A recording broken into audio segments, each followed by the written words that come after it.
One night, when I was 9 years old, I was aware of a commotion in the household. My father, who took turns visiting his wives and usually came to us for perhaps 1 week a month, had arrived. But it was not at his accustomed time, for he was not scheduled to be with us for another few days.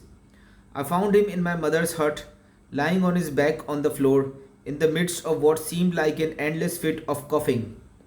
Even to my young eyes, it was clear that my father was not long for this world. He was ill with some type of lung disease, but it was not diagnosed. As my father had never visited a doctor, he remained in the hut for several days without moving or speaking, and then one night he took a turn for the worse. My mother and my father's youngest wife, Nodoyamini, who had come to stay with us, were looking after him. And late that night, he called for Nodoyamini. Bring me my tobacco, he told her. My mother and Nodoyamini conferred and decided that it was unwise that he have tobacco in his current state. But he persisted in calling for it. And eventually, Nodoyamini filled his pipe, lit it, and then handed it to him. My father smoked and became calm. He continued smoking for perhaps an hour, and then, his pipe still lit, he died.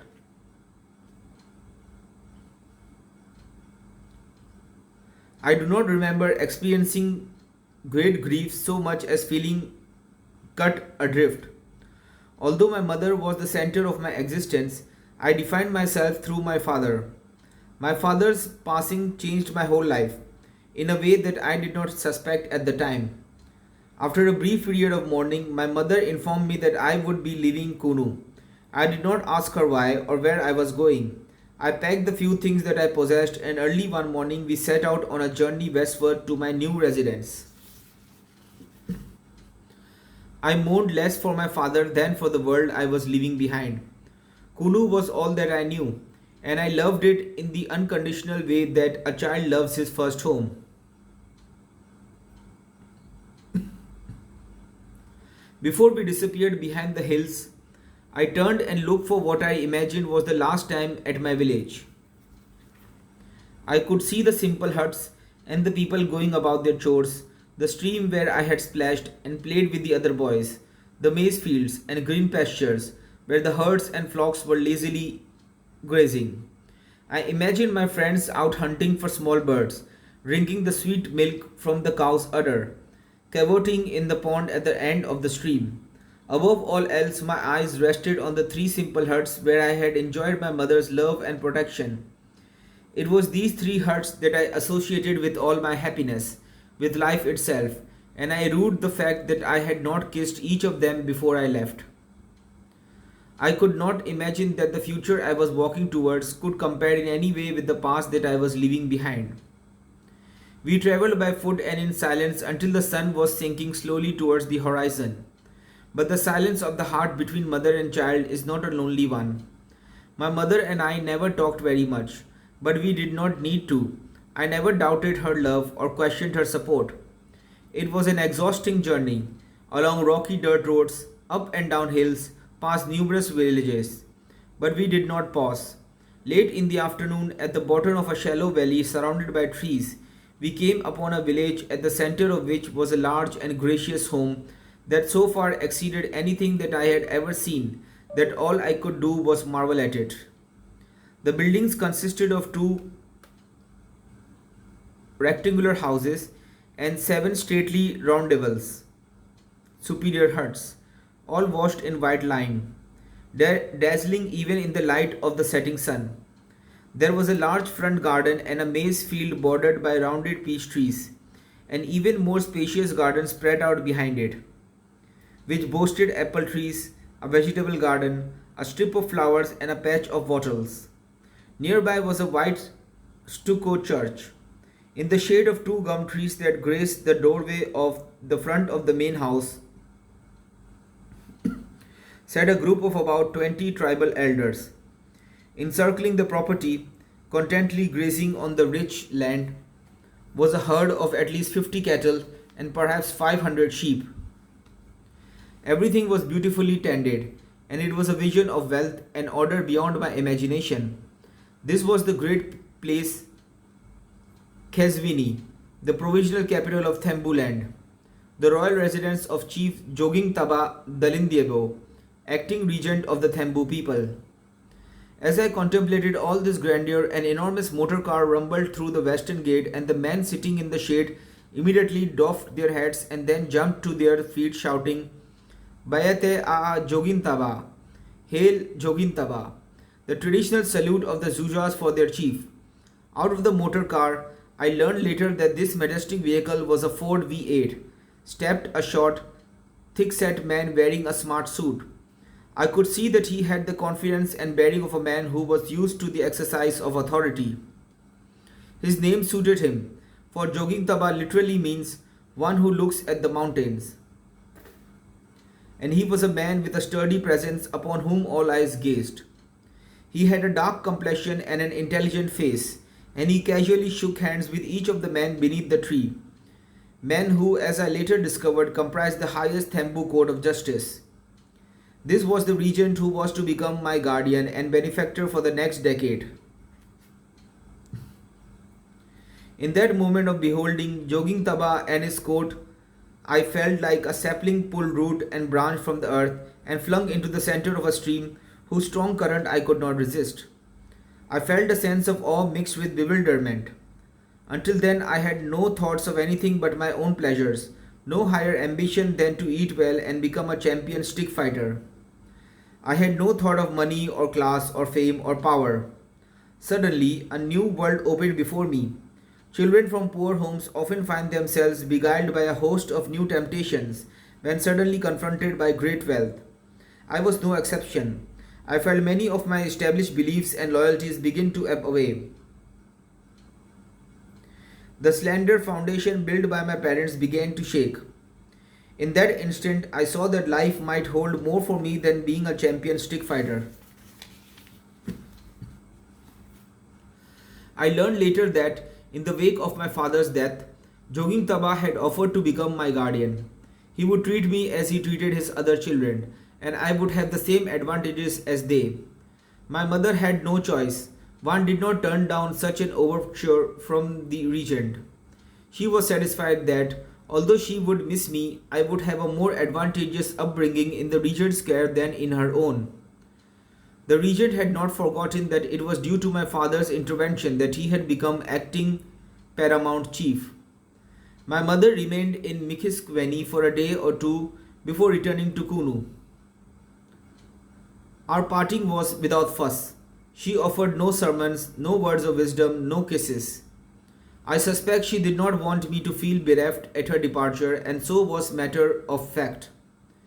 I knew that my father had wanted me to be educated and prepared for a wide world, and I could not do that in Kunu.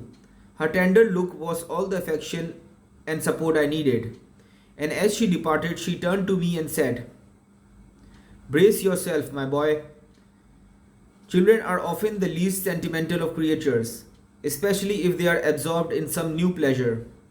Even as my dear mother and first friend was leaving, my head was swimming with the delights of my new home. How could I not be braced up? I was already wearing the handsome new outfit purchased for me by my guardian. I was quickly caught up in the daily life of Mikhinsveni. A child adapts rapidly, or not at all, and I had taken to the great place as though I had been raised there.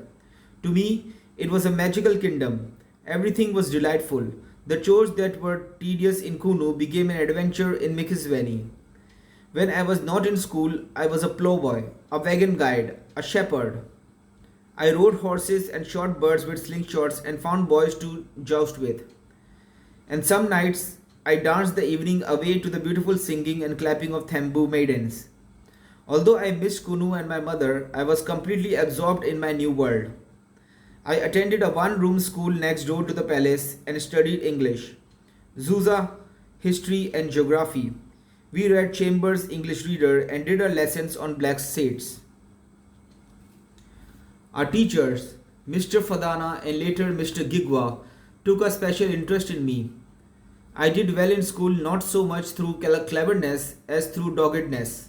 My own self-discipline was reinforced by my aunt Pative, who lived in the great place and scrutinized my homework every night. Mikisveni was a mission station of the Methodist Church and far more up-to-date and westernized than Kunu. People dressed in modern clothes. The men wore suits and the women affected the severe Protestant style of the missionaries, thick, long skirts and high-necked blouses, with a blanket draped over the shoulder and a scarf wound elegantly around the head.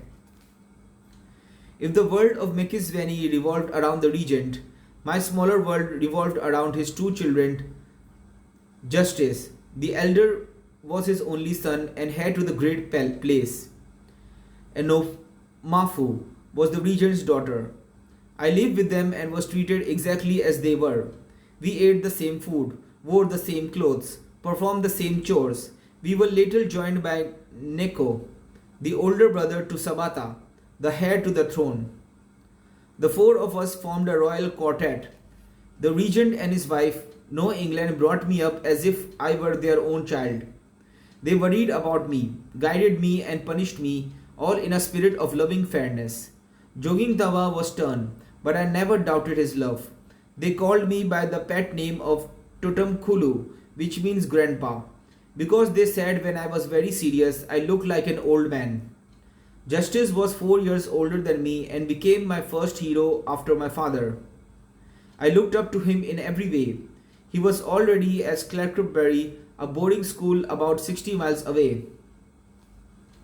Tall, handsome, and muscular, he was a fine sportsman, excelling in track and field events, cricket, rugby, and soccer.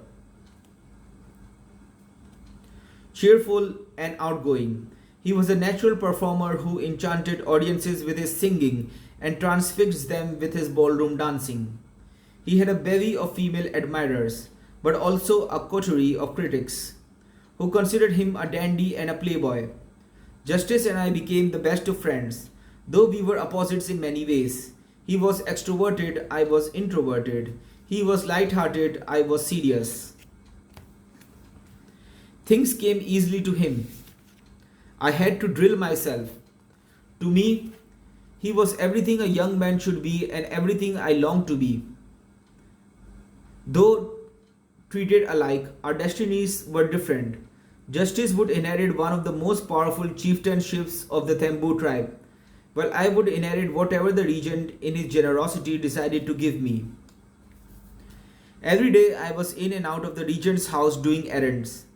Of those I did for the regent, the one I enjoyed most was pressing his suits, a job in which I took great pride. He owned half a dozen western suits, and I spent many an hour carefully making the creases in his trousers. His palace, as it were, consisted of two large western-style houses with tin roofs. In those days, very few Africans had western houses, and they were considered a mark of great wealth.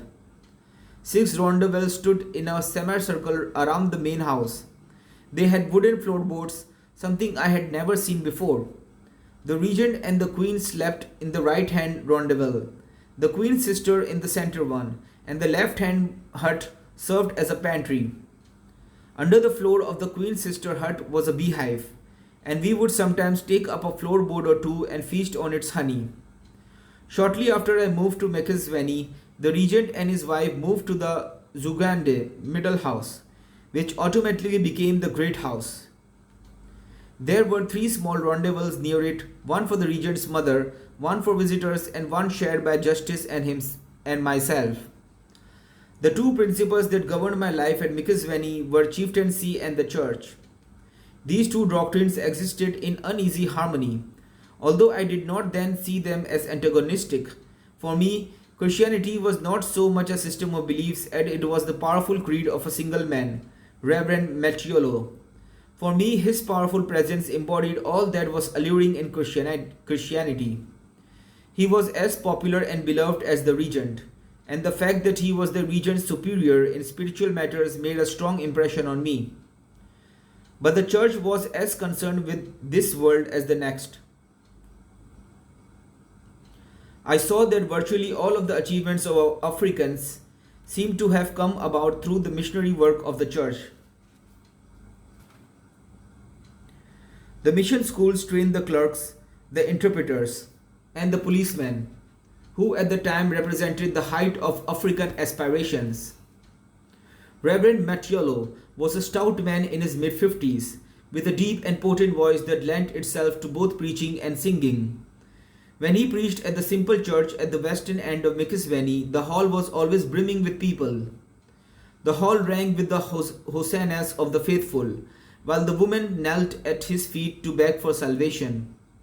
The first tale I heard about him when I arrived at the great place was that he had chased away a dangerous ghost with only a Bible and a lantern as weapons. I saw neither implausibility nor contradiction in this story. The Methodism preached by Reverend Mattiolo was of the fire and brimstone variety, seasoned with a bit of African animism. The Lord was wise and omnipotent, but he was also a vengeful God who let no bad deed go unpunished. At Kunu, the only time I had ever attended church was on the day that I was baptized. Religion was a ritual that I indulged in for my mother's sake and to which I attached no meaning. But at Mikisveni, religion was a part of the fabric of life. And I attended church each Sunday along with the regent and his wife. The regent took his religion very seriously. In fact, the only time that I was ever given a hiding by him was when I dodged at Sunday service to take part in a fight against boys from another village, a transgression I never committed again. That was not the only rebuke I received on account of my trespasses against the Reverend. One afternoon, I crept into Reverend Mattiolo's garden and stole some maize, which I roasted and ate on the spot. A young girl saw me eating the corn in the garden and immediately reported my presence to the priest. The news quickly made the rounds and reached the regent's wife. That evening she waited until prayer time, which was a daily ritual in the house, and confronted me with my misdeed, reproaching me for taking the bread from a poor servant of God and disgracing the family. She said the devil would certainly take me to task for my sin. I felt an unpleasant mixture of fear and shame. Fear that I would get some cosmic comeuppance, and shame that I had abused the trust of my adopted family. Because of the universal respect the regent enjoyed from both black and white, and the seemingly untempered power that he wielded, I saw chieftaincy as being the very center around which life revolved. The power and influence of chieftaincy pervaded every aspect of our lives in Mikisveni and was the preeminent means through which one could achieve influence and status. My later notions of leadership were profoundly influenced by observing the regent and his court. I watched and learned from the tribal meetings that were regularly held at the great place. These were not scheduled but were called as needed, and were held to discuss national matters such as drought, the culling of cattle, policies ordered by the magistrate, or new laws decreed by the government. All Thambus were free to come, and a great many did, on horseback or by foot. On these occasions, the regent was surrounded by his Amaphakati, a group of councillors of high rank who functioned as the regent's parliament and judiciary. They were wise men who retained the knowledge of tribal history and custom in their heads, and whose opinions carried great weight. Letters advising these chiefs and headmen of a meeting were dispatched from the regent, and soon the great place became alive with important visitors and travelers from all over Thambuland.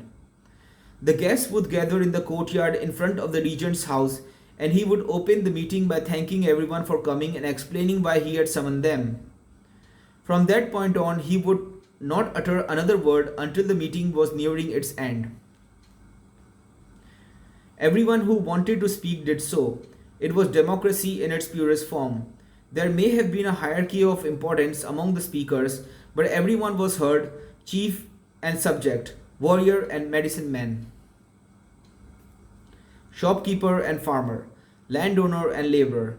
People spoke without interruption, and the meetings lasted for many hours. The foundation of self-government was that all men were free to voice their opinions and were equal in their value as citizens.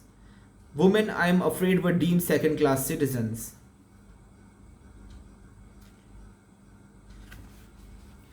A great banquet was served during the day, and I often gave myself a bellyache by eating too much while listening to speaker after speaker. I noticed how some speakers rambled and never seemed to get to the point. I grasped how others came to the matter at hand directly and who made a set of arguments succinctly and cogently. I observed how some speakers used emotion and dramatic language and tried to move the audience with such techniques, while others were sober and even and shunned emotion.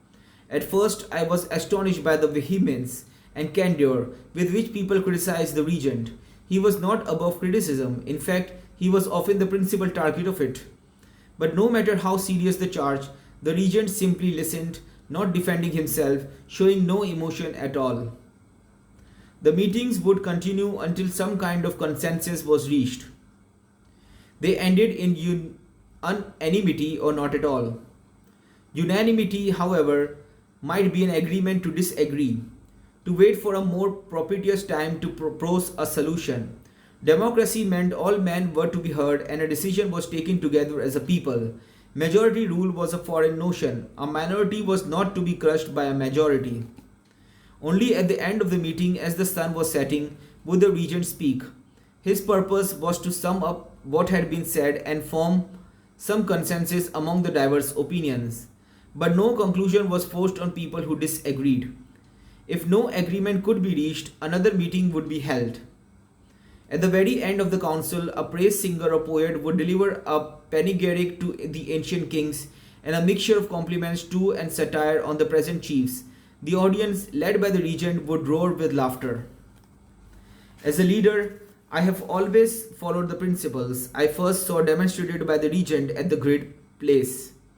I have always endeavored to listen to what each and every person in a discussion had to say before venturing my own opinion. Oftentimes, my own opinion will simply represent a consensus of what I heard in the discussion. I always remember the regent's axiom. A leader, he said, is like a shepherd. He stays behind the flock, letting the most nimble go on ahead, whereupon the others follow, not realizing that all along they are being directed from behind.